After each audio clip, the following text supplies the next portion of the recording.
I'm currently sitting on the floor in my studio. I'm going over my whole setup, kind of testing out everything before I get on the road. And I wanted to show you the way that I record my shows, the way I get quality sound with any video and you don't get the click in it. This is recording my personal mix. It's not really recording a front of house mix, it's recording my own personal mix. I just kind of want to show you guys in case you want to do it as well.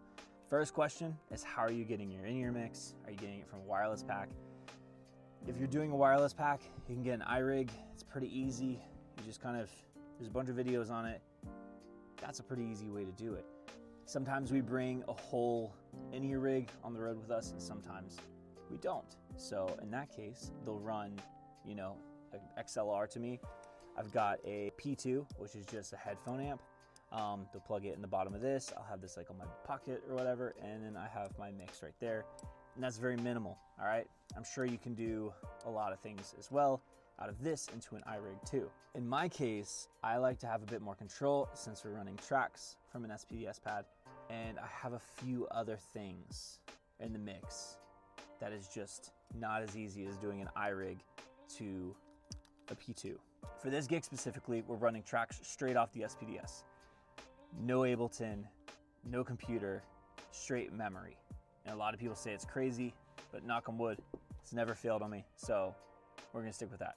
I've got one line coming out for tracks, one line coming out for click. I have it going to a DI box. The DI looks like this. It's labeled click, tracks, very simple. I have a through that is going back to me to a personal mixer that has 4 XLR inputs into it.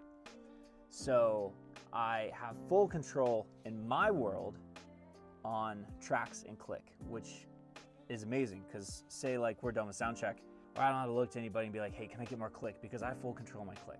So basically, SPDS pad goes to this. These go to front of house, out of here.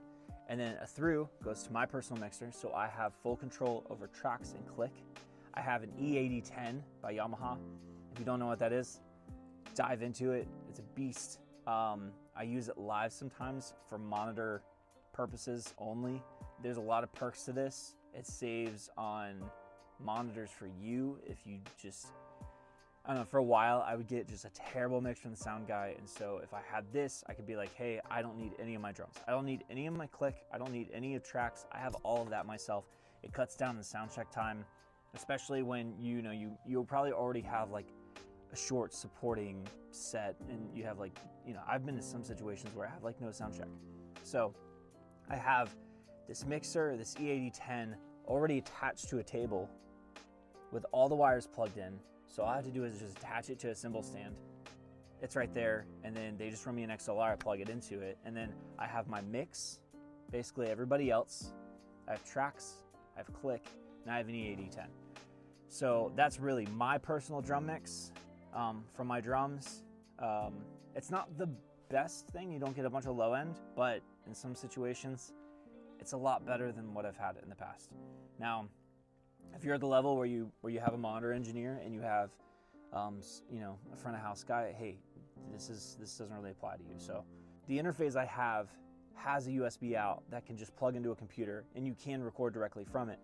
But in that case, if I did that, it records the stereo out and it'll record the click. And then say I export that and I put it to my video, I will have the click and the track. And sometimes that's cool, I guess, for like what I'm hearing in my ears for like a POV type situation. But if anybody else wants to use it and they don't know how to click in it, then you gotta do it a different way. So SPDS, this is my setup right here. I have a little metal cymbal stand clamp table. It just happens to fit this Behringer Xenix Q1202 USB and an E8010 side by side perfectly. This is attached. I can pull that off. So I have this. This is going to this. This is what my in-ears are plugged into. Headphone jack. This goes to my in-ears. I'll plug right into that. I have mono out of the E8010 going into my E8010 right here. I have click, which is run from my stereo DI box. I have tracks run from my stereo DI, and then an XLR that the front of house guy or monitor engineer will run you, and then this is my mix. So I have everything in control right here. I've got a Focusrite Scarlett right here. I have an iPad. So this is my full setup. Seems like a lot, but it's really not too much because I don't have like another computer. This is all my tracks and my click and everything. I have an adapter. It's basically powered because the iPad doesn't give enough power to it.